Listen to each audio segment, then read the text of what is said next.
हमारे YouTube channel Mahindra GS and math research centre में स्वागत है। आज हम आप लोगों को इस वीडियो में त्रिभुज के बारे में बताएंगे। त्रिभुज क्या होता है, त्रिभुज कितने प्रकार के होते हैं, दो त्रिभुजों में किस प्रकार से समानता होती है, सर्वांश समता क्या होती है, इन सब चीज़ों का आप लोग जो है अध्ययन करेंगे। पिछले टॉपिक में मैंने ज्यामितीय अवधारणाओं में रेखाखंडों, रेखा किरण और जो है बिंदु संरेख आदि के बारे में आप लोगों को वीडियो के माध्यम से अध्ययन कराया।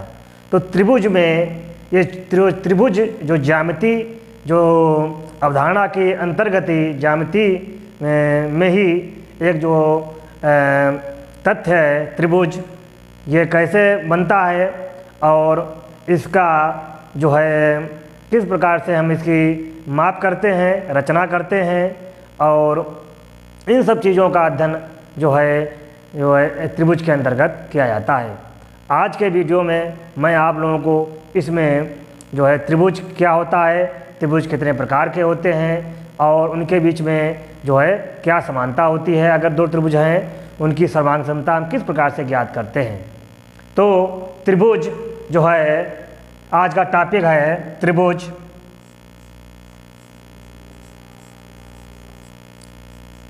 त्रिभुज इसे इंग्लिश में हम कहते हैं ट्राइएंगल। ट्राइएंगल ट्राई से ही आप समझ सकते हैं, ट्राई मतलब जो है तीन से दिखा रहा है, और त्रिभुज इसको अगर इसका संधि विच्छेद करें तो तीन भुज, जिसमें ऐसी आकृति जिसमें तीन भुजाएं हों उन्हें हम जो है उसे जो है हम त्रिभुज कहते हैं। तो जो इसकी परिभाषा यहाँ से निकल के आई कि ऐसा ज्यामिति की ऐसी आकृति जो तीन रेखाखंडों से एक बंद सरल आकृति को हम त्रिभुज कहते हैं। तीन रेखा खंडों से बनी बंद सरल आकृति को त्रिभुज कहते हैं।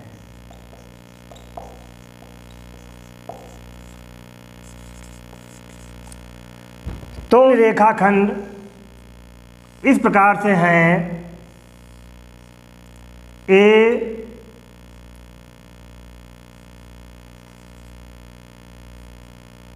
B C. तो इनसे जो एक आकृति बन रही है ये एक बंद आकृति जो है ये त्रिभुज है। त्रिभुज में यहाँ पर इसकी तीन भुजाएं हैं। एक भुजा है, भुजाएं कौन कौन सी हैं, ए बी भुजा है और बी सी भुजा है और कौन है, ए सी। उसके बाद में इसके शीर्ष कौन है, शीर्ष जो है ए है, ये शीर्ष है, कोने पर जो वर्टेक्स होते हैं इनके ए बी सी। उसके बाद में इनके बीच में जो कोण बन रहा है, भुजाओं के बीच में ये कोण बन रहा है, ये कोण बन रहा है, ये कोण बन रहा है।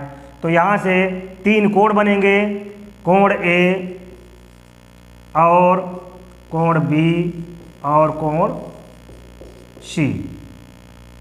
तो एक त्रिभुज के अंतर्गत उसकी तीन भुजाएं होती हैं, तीन शीर्ष होते हैं और तीन कोण होते हैं। तो त्रिभुज क्या है, तीन रेखाखंडों से बंद सरल आकृति को हम त्रिभुज कहते हैं।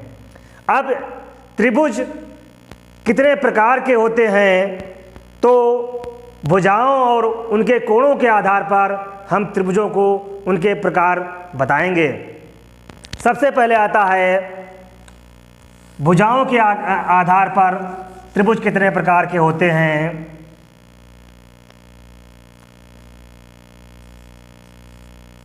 भुजाओं के आधार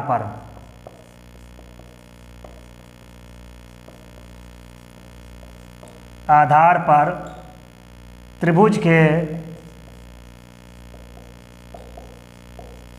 प्रकार। भुजाओं के आधार पे जो त्रिभुज होते हैं, सबसे पहले होता है जो ऐसा त्रिभुज जिसकी कोई भुजा बराबर ना हो, ऐसे त्रिभुज को हम कहते हैं विषम बाहु त्रिभुज। विषम बाहु त्रिभुज। इस स्केलेन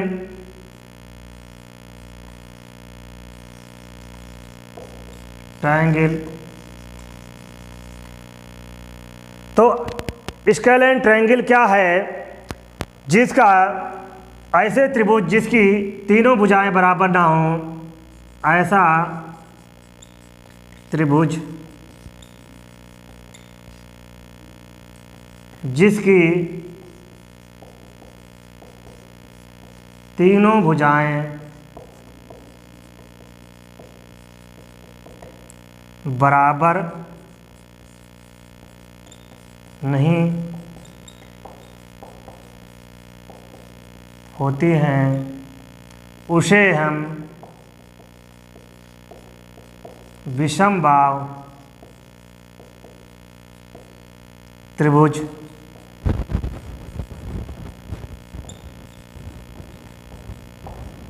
कहते हैं।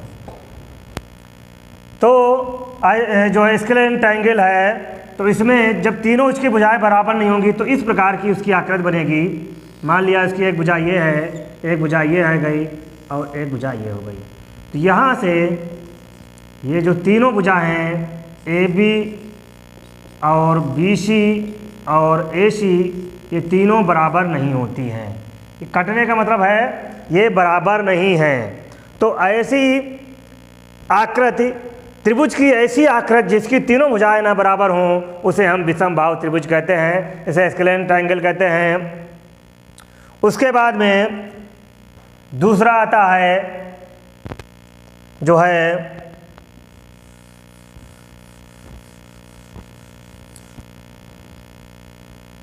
दूसरा जो ट्रायंगल है समद्विबाहु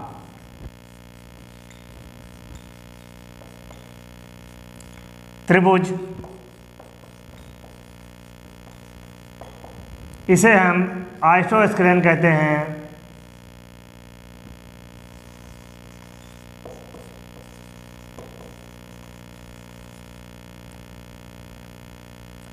समद्विबाहु त्रिभुज में क्या होता है कि समद्विबाहु ऐसा त्रिभुज जिसकी दो भुजाएं बराबर हों, उसे हम समद्विबाहु त्रिभुज कहते हैं। ऐसा त्रिभुज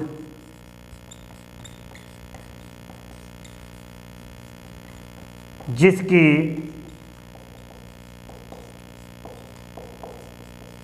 दो भुजाएं बराबर होती हैं, उसे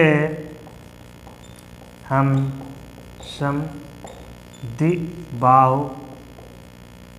समद्विबाहु त्रिभुज कहते हैं।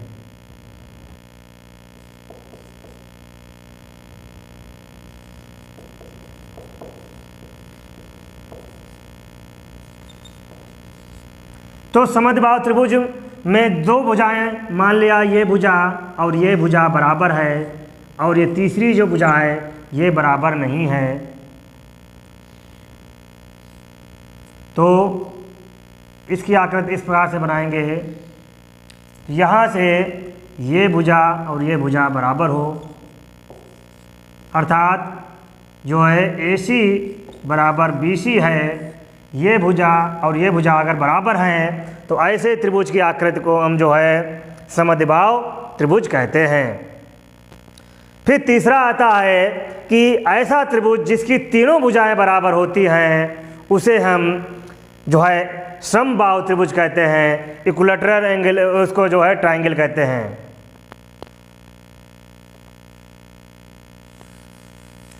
तीसरा आता है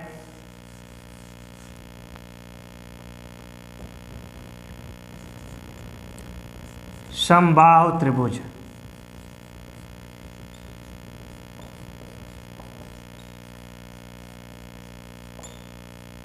समबाहु त्रिभुज, इसे हम इक्विलैटरल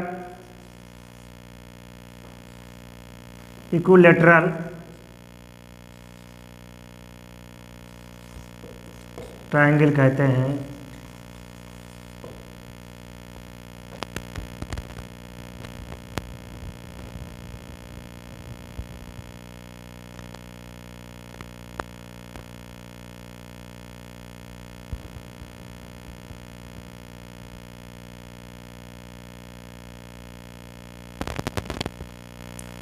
यहाँ से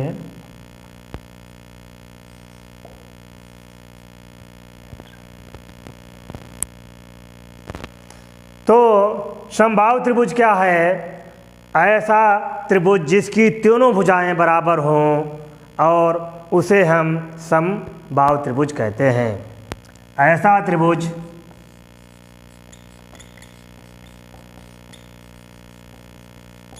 जिसकी तीनों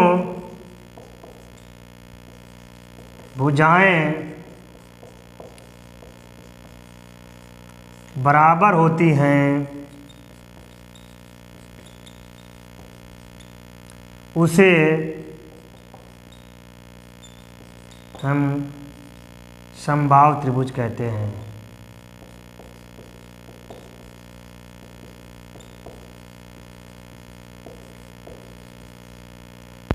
अर्थात तीनों भुजाएं बराबर हों,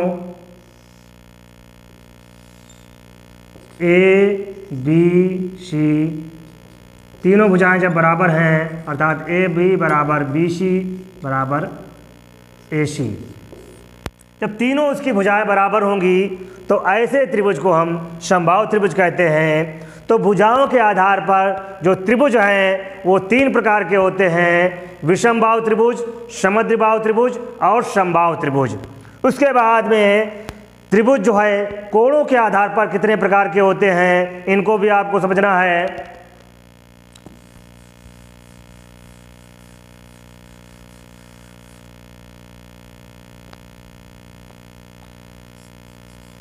कोणों के आधार पर त्रिभुज के प्रकार।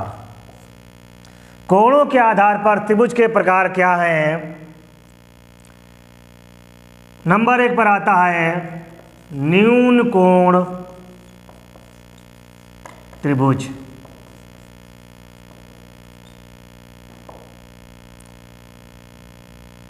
एक्यूट एंगल, एक्यूट ट्रायंगल, न्यून कोण है, एक्यूट एंगल जो है ट्रायंगल हो जाएगा इसमें।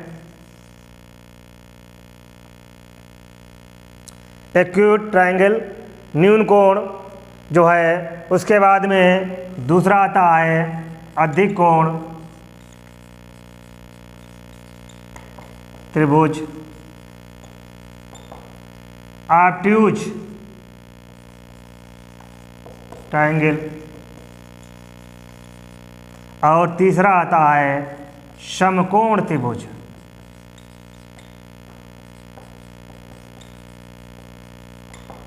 उसे हम राइट ट्रायंगल कहते हैं।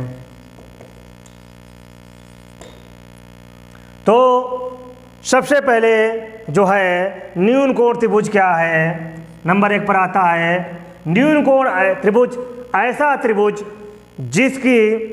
जिसमें एक कोण जो है वो न्यून कोण हो, अर्थात न्यून कोण का मतलब है जो 0 से बड़ा हो और 90 डिग्री से छोटा हो, उसे हम न्यून कोण कहते हैं। तो न्यून कोण त्रिभुज में उसकी जो आकृति बनेगी तो इस प्रकार से बनाएंगे हम उसको। मान लिया यहाँ पर जो कोण बन रहा है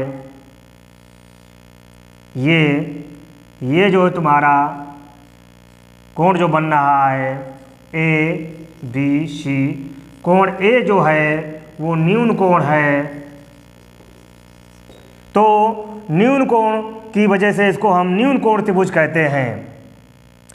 अर्थात यहाँ पर जो एंगल है वो 0 से 90 डिग्री के बीच में हो, तो ऐसा कोण न्यून कोण जो होता है त्रिभुज, ऐसा त्रिभुज जिसका एक कोण न्यून हो, न्यून कोण हो, अर्थात उसका मान 0 से बड़ा होता है और जो है यहाँ पर 0 से बड़ा होता है और 90 डिग्री से छोटा होता है। अर्थात 0 से बड़ा और 90 से छोटा होता है।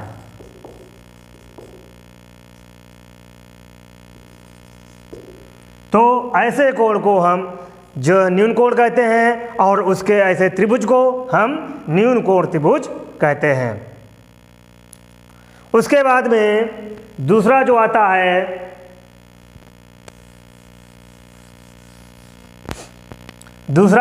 है अधिक कोण त्रिभुज।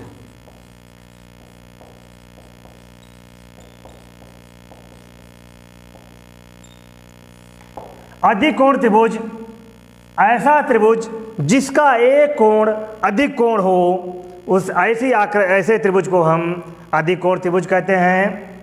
ऐसा त्रिभुज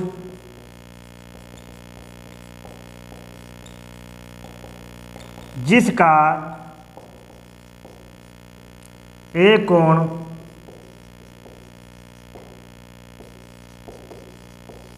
अधिक कोण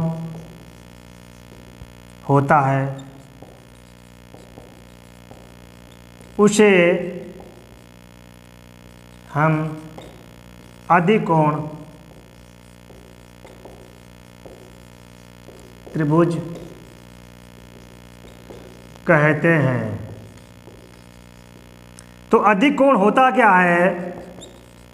अधिक कोण जो होता है वो 90 से बड़ा और 180 अंश से छोटा होता है।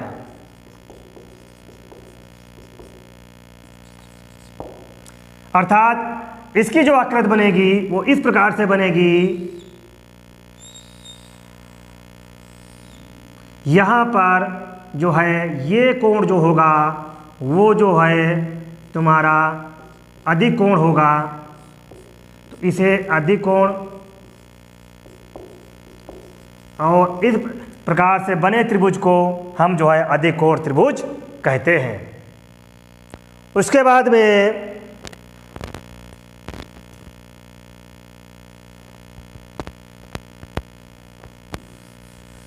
जो तीसरा कोण है वो समकोण है। समकोण से ये आप समझ सकते हैं जो राइट एंगल होता है वो 90 डिग्री का होता है, तो ऐसा त्रिभुज जिसका एक कोण 90 अंश का होता है, समकोण होता है, वो ऐसे त्रिभुज को हम समकोण त्रिभुज कहते हैं। ऐसा त्रिभुज जिसका तीसरा है समकोण त्रिभुज, ऐसा त्रिभुज जिसका एक कोण 90 डिग्री अर्थात एक समकोण होता है, उसे हम जो है समकोण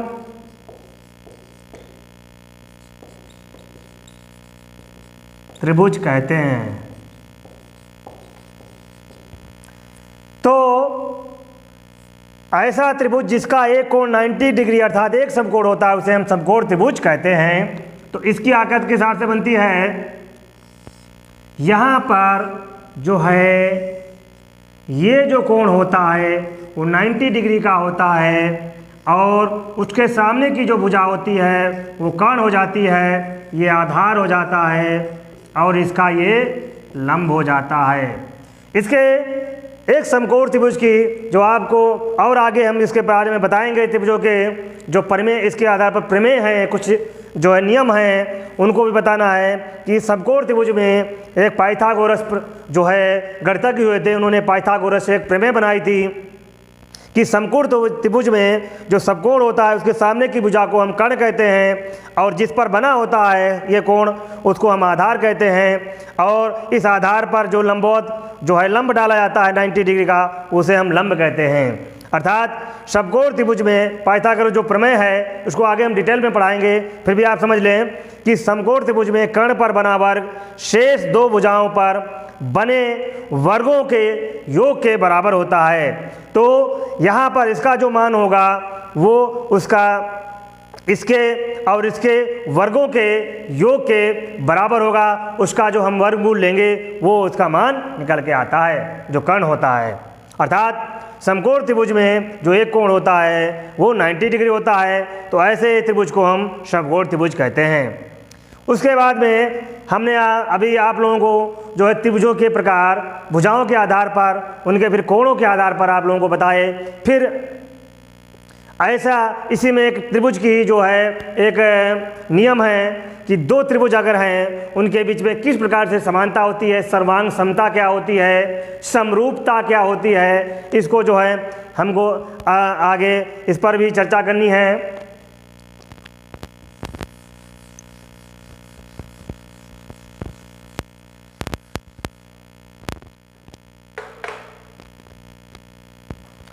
त्रिभुजों की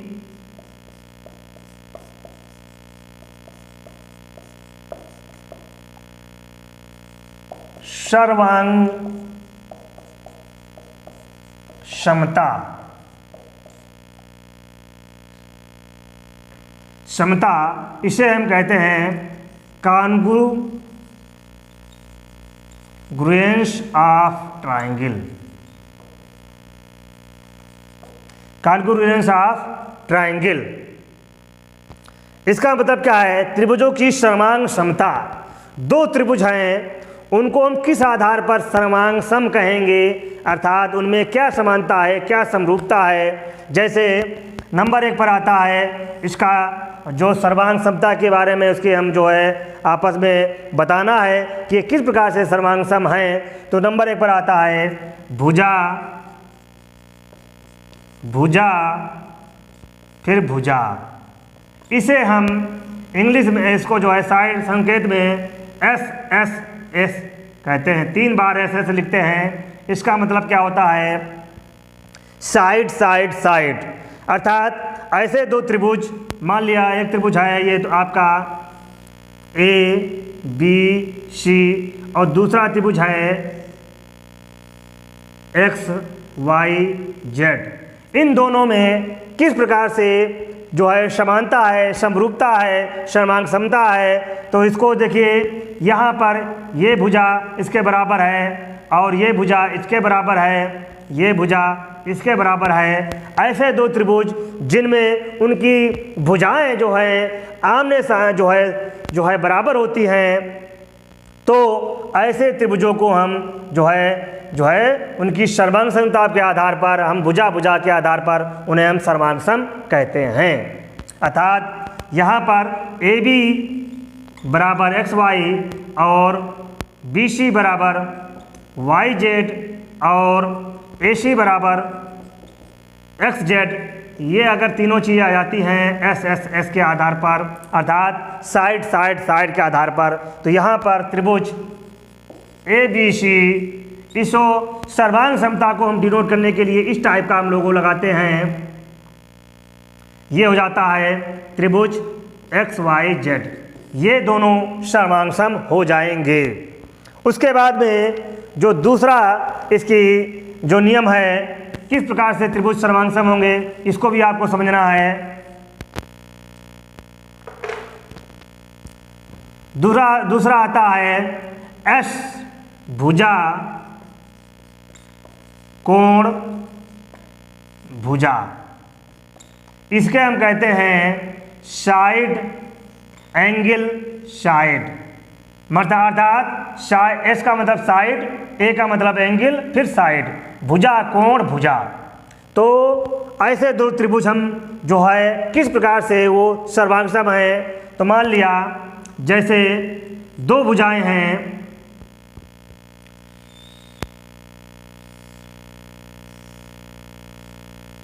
यहाँ पर जो है इनके बीच में ये जो कोण बन रहा है,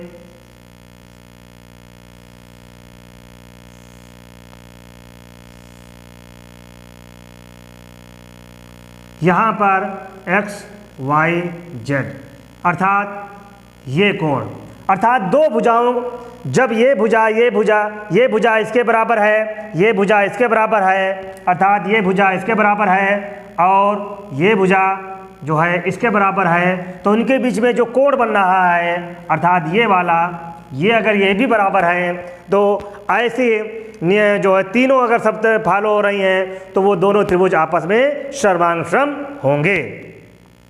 तो यहाँ से जो है ए बी, यहाँ से ए सी बराबर एक्स जेड और ए बी बराबर तुम्हारा एक्स वाई और कोण ए बराबर कोण एक्स, ये अगर तीनों शर्तें फॉलो होती हैं तो वहाँ वे भी दोनों त्रिभुज जो होंगे वो सर्वांगसम होंगे। अर्थात यहाँ से त्रिभुज ए बी सी सर्वांगसम होगा, यहाँ से त्रिभुज एक्स वाई जेड। तो दूसरा नियम क्या है कि भुजा कोण भुजा, ये दूसरे नंबर पर आ जाता है। फिर तीसरा जो इसमें नियम क्या है, इसको भी समझना है आपको।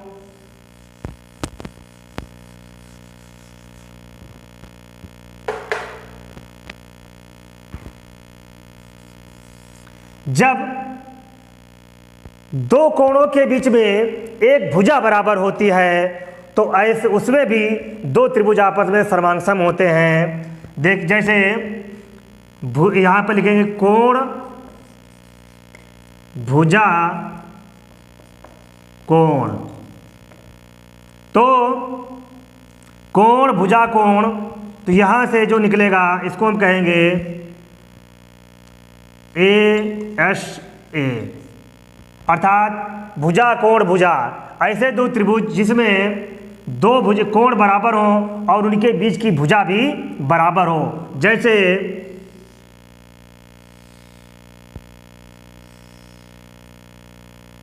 ए बी सी,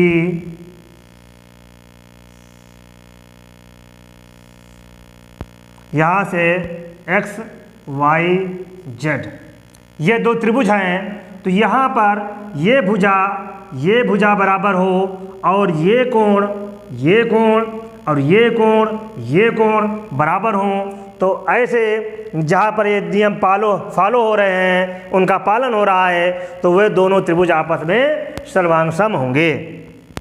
तो यहाँ से जो नियम निकल के आ रहा है, कोण ए बराबर कोण एक्स ये वाला और कोण बी बराबर कोण वाई और ए बी भुजा ए बी बराबर एक्स वाई। जहाँ पर ये तीनों नियम जो फॉलो हो रहे हैं, अर्थात ए एस ए नियम का पालन हो रहा है, वहाँ पर ये दोनों त्रिभुज जो है वो सर्वांगसम होंगे। अर्थात त्रिभुज ए बी सी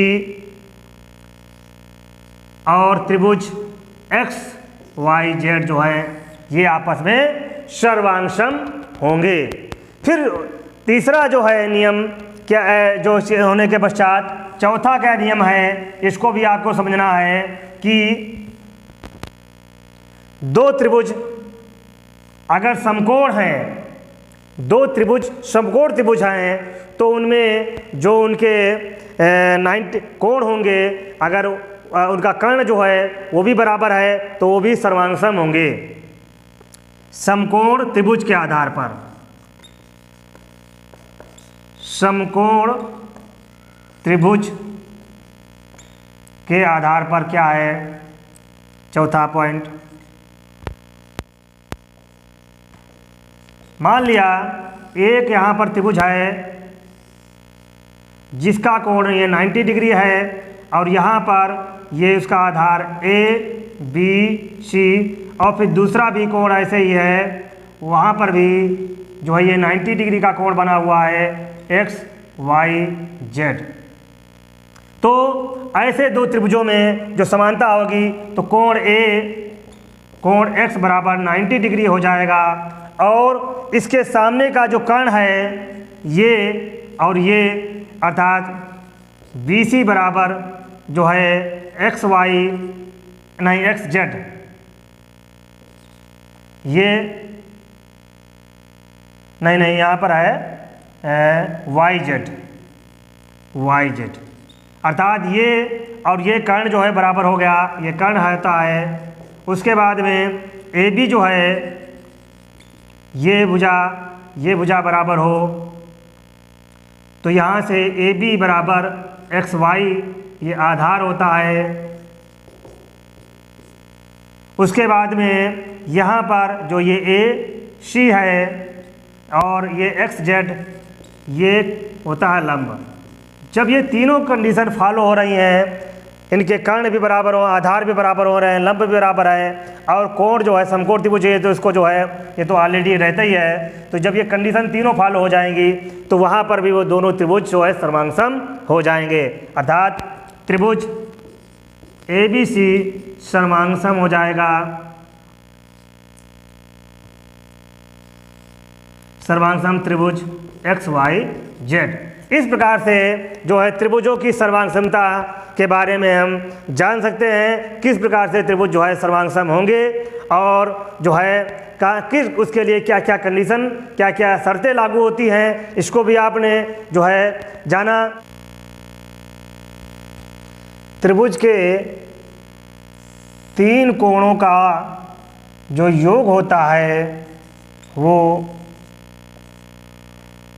जो होता है वो 180 अंश के बराबर होता है। त्रिभुज के तीनों कोणों का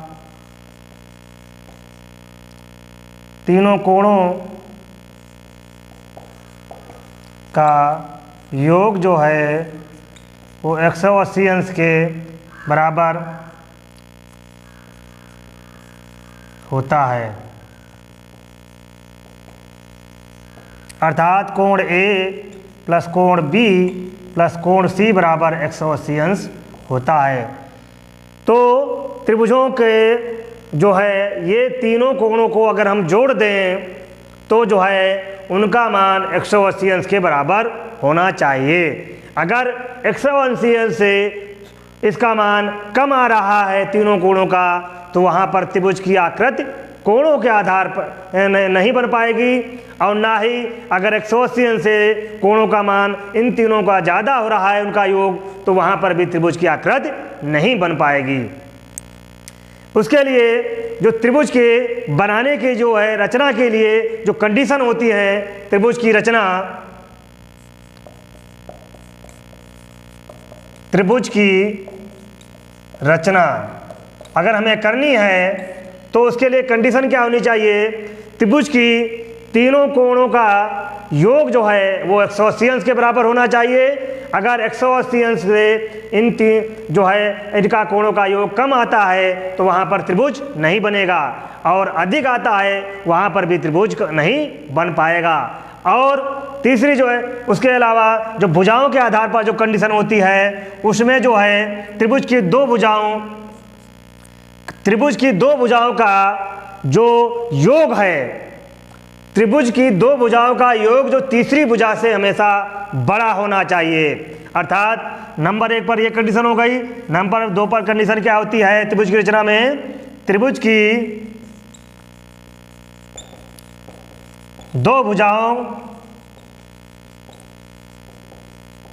का योग जो है तीसरी भुजा से बड़ा होना चाहिए।